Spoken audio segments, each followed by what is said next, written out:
It's a sin to be oppressed.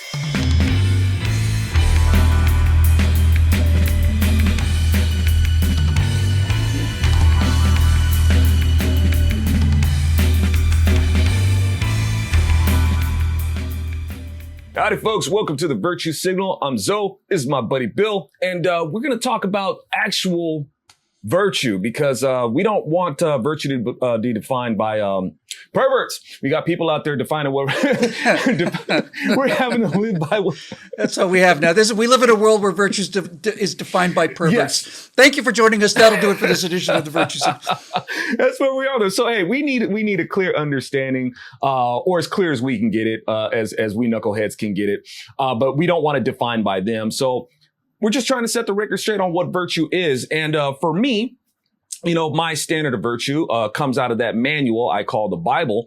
And but why should we trust, Bill, why should we trust a book concerning our virtues when it supposedly condones things like slavery?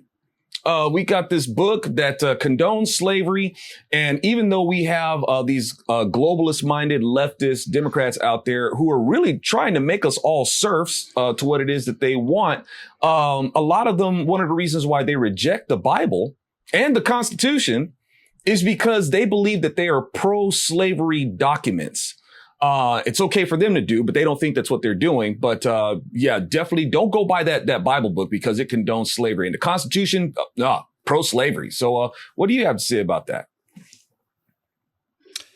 Well, my first reaction is this is kind of the difference between the New Testament and the Old Testament, isn't it really? Right? I mean, if you read these two books of the Bible, you get a very different view of not only of the world, but of God and what God is and what God wants and demands and all the rest of it.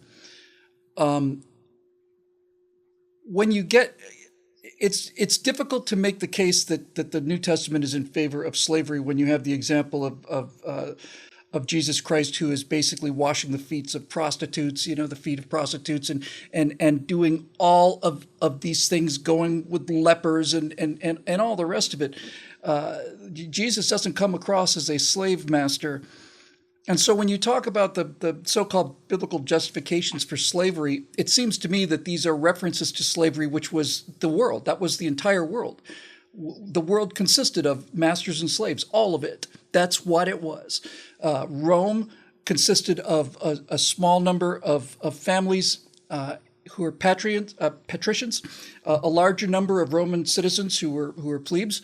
But by the time we got into the end of the Republic, virtually all of the farmland in Rome, which had once been farmed by independent farmers, was owned by a few very wealthy people. It was all run by slaves.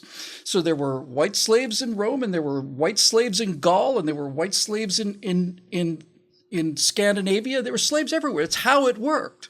You couldn't just plug something into the wall and get it done. The only way you could get something done that needed to be done, and you didn't have to do it or pay for it, was to own somebody who would do it for you. And so this idea that slavery is an American invention, and this is without question precisely the effort that is going on is to make slavery an American concept. I need to throw this out because it needs to be thrown out. Of all the African slaves that were taken out of Africa, somewhere between 4 and 8% came to the United States. Most of them went to the Caribbean or Brazil. The vast majority.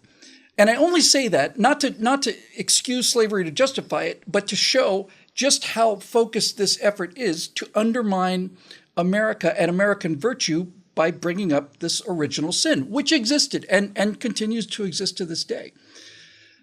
So when you talk about a world of the Old Testament, you are talking about a world where slavery is as common as asphalt or air conditioning is in the West, right? It's just everywhere around you. Unlike the Quran, which has a set of pretty clear instructions on what to do with conquered people. Here's who you kill. Here's who you take into slavery. Here's who you convert if you can. I don't see any. Thou shalt go out and enslave thy fellow man. It's not one of the 10 commandments. So what I think happens when you hear these kind of arguments is it's an attempt by people to discredit all of classical Western morality by focusing on a sentence or two out of tens of thousands of sentences and trying to make the case that way, which is what they do, by the way, right? I mean, it's what they do.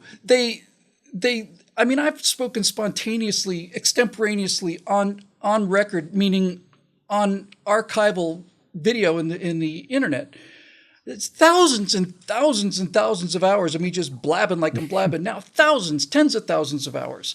And Media Matters finds a line that I had in reference to an interview I did with somebody and puts two of these quotes together to make the case that I'm the scientific racist. I get to see that in my LA Times article, in my home newspaper. There's my name, scientific racist. So when you have thousands and thousands of data points, you can select them and make any picture you want to. And I'm rather proud of this analogy because Michael Moore did this. This is what Michael Moore does. And back when I was writing Eject, Eject, Eject, I said, what Michael Moore does basically is he'll go out to the beach at Malibu. And if you've ever had sand in your hands, and pretty much everybody has, you know that most of the sand is kind of golden and clear and white in color, but there's lots of little tiny dark particles in there, right? So Michael Moore is the kind of guy who scoops up a handful of sand, puts on a jeweler's loop, and with a pair of tweezers, he picks out the black grains of sand and dumps them into a bucket. And he does this for several days. And then this allows Michael Moore to stand in front of a crowd and pour this bucket of black sand out on a table and see, behold, the black sands of Malibu. Now, is that a lie? Yes, it is. But can he claim that all of this sand, did the sand come from Malibu, Bill? Yes, it did. Every single grain of the sand come from Malibu? Yes, it did. It did, you're right. So it is black sands beaches in Malibu. No, it's not.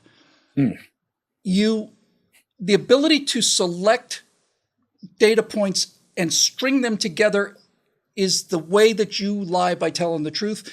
And this is what they are masters of. They do. Indeed, man. And lies are oppressive. You know, you really, I mean, I'll give you an example of how oppressive a lie is. Blacks aren't people. We should be able to enslave them because they don't have the same rights as people. And, we can make them property. That's a huge lie.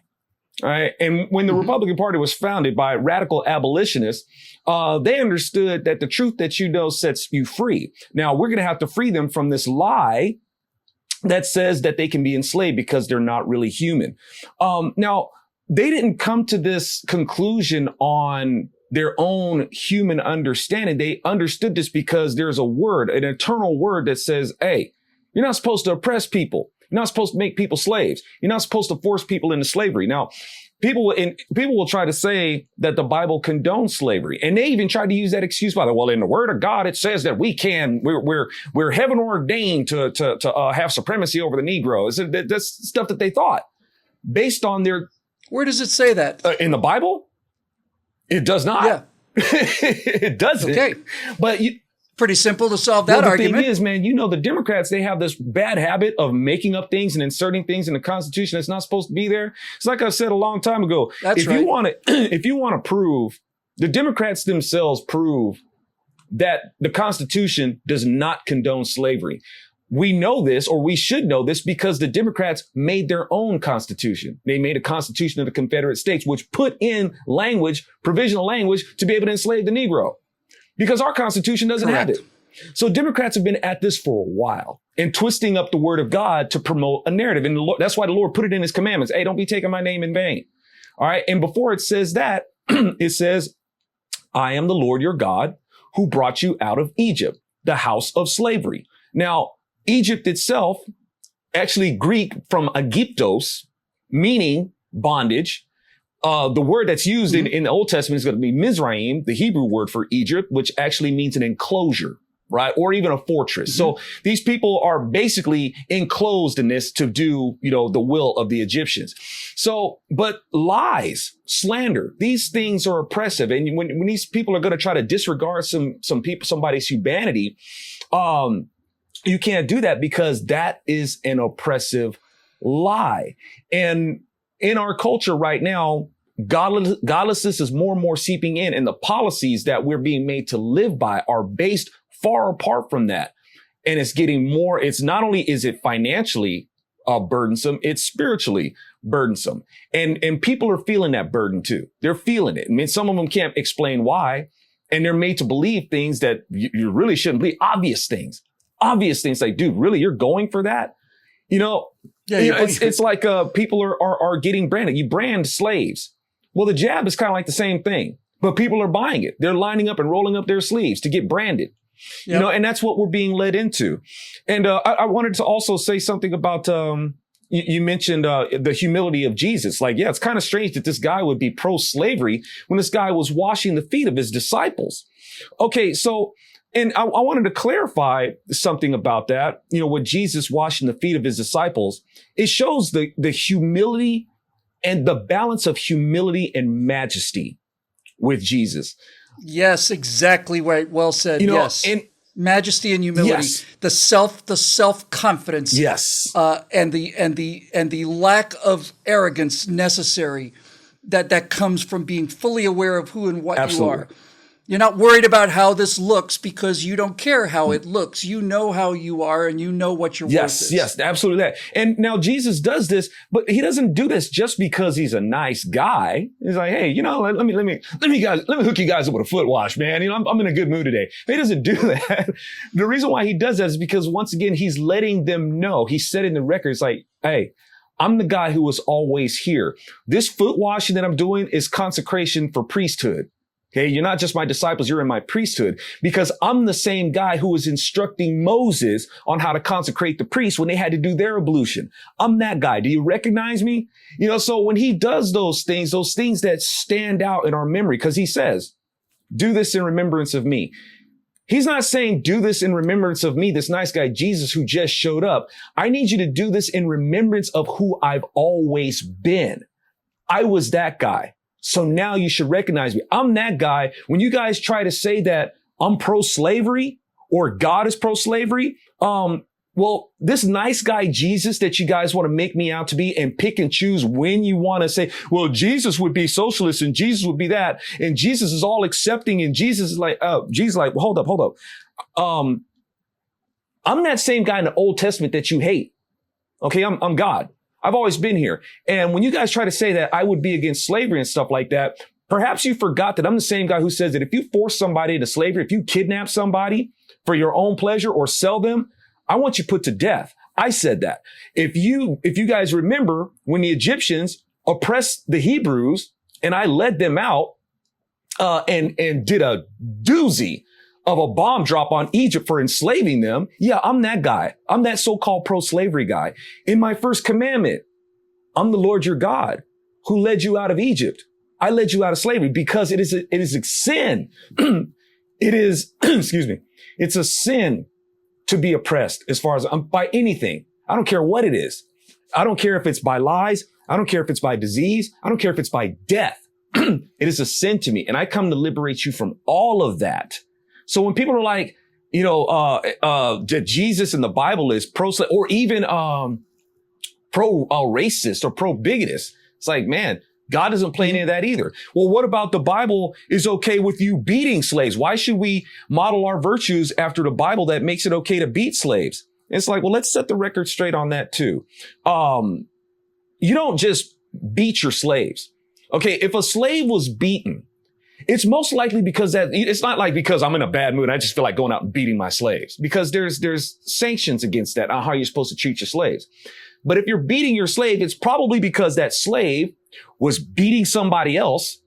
That slave probably beat another slave where they couldn't work. So things like that. And these slaves weren't exactly slaves by force. They were bond servants. Some of them had, committed crimes. We even have that in our Constitution. You cannot deprive a person of life, liberty, or property without due process of law. Liberty. You can actually deprive a person of their liberty and put them to labor according to our Constitution. And that's one of the reasons why people try to say that Lincoln was pro-slavery because I'm not trying to end slavery where it exists. No, Lincoln was saying, no, according to the Constitution, you can deprive a person of liberty and put them to slave labor if they commit a crime. That's where it exists. Other than that, I'm not trying to tell you that, slavery is great. And I'm not trying to, you guys mind your own business and go ahead and do slavery there. No, if they've committed a crime and by due process found guilty, yes, you can put them to slave labor. That's how that works. But people they overlook these things and they make loopholes where they want to find loopholes in the Constitution or the Bible and slander these things, without doing the critical thinking, if you will, prayerful examination of these things. And before you know it, we've got more and more serfdom. Yeah, I hadn't really thought about it so clearly before, but honestly, if somebody were to say, well, the Bible condones slavery, then my response would be, so then why wasn't there a pillar of fire and a pillar of smoke leading the Israelites into Egypt?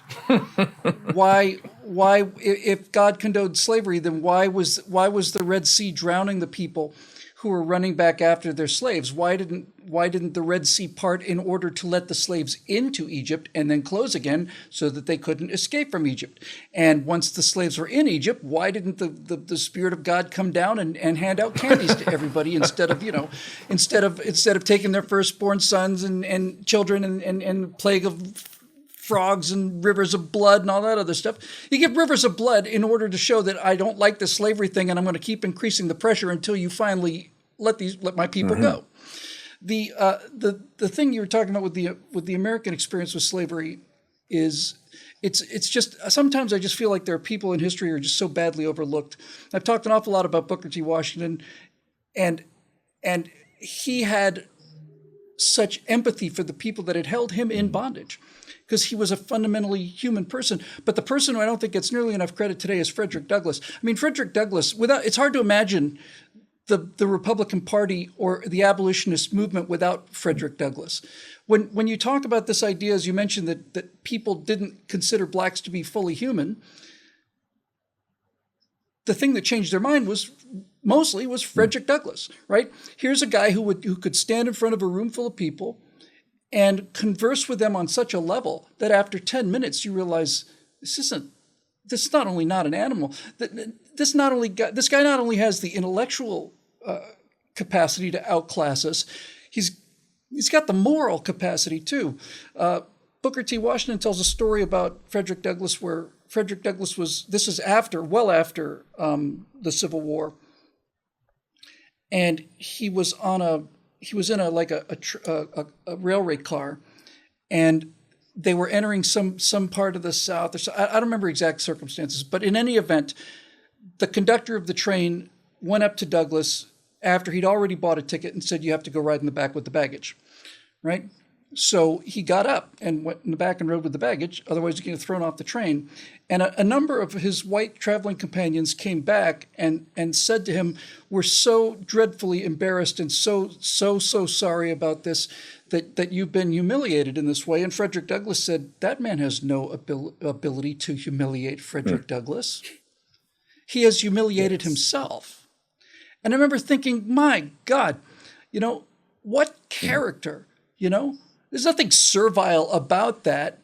That is a guy who is functioning on a plane that is so far above everybody else that you can't even compare it to anybody else on that train. He's just on a completely different level. He doesn't have the power to humiliate me. I have the power to be humiliated, but I choose not to. I choose not to take that path. And so here I sit with my dignity intact. And I thought, wow. So this claim that the Bible or the Constitution is pro-slavery is a result of the fact, I never thought about this till this exact second, honestly. But basically, both the Bible and the Constitution, both American history and the history of the Bible are the story of moving from a world of slavery to a world of freedom. That's what they're about. That's the story. And so if the movement had been from freedom to slavery, then these people would have a point. And it's a terrible country and it's a terrible religion, but that's not the direction that the history went. The history went from slavery to freedom, and it was agonizing and it was tough because slavery has been the human condition before writing, before people were speaking languages. there was slavery. And so when you have a story where in Act 1 you've got people enslaved, and then Act 2 is this gigantic conflict, and then Act 3 is people are free, then you can certainly say, well, look at the beginning of this screenplay that you've written called America. You've got slaves in this thing. Yes, that's correct. Yes. And terrible injustices. Yes. And the entire story is about getting rid of these things and the pain and the effort and the cost of it. And so again, the thing about the left is they have no sense of cause and effect. They don't have any clue about the arrow of time, right? That's just completely meaningless to them. They don't have any sense of something causing something else. So they can't see it. They can say, well, they're there. Yeah, they're there in the first act, but the whole story is about the elimination of these things. Get it?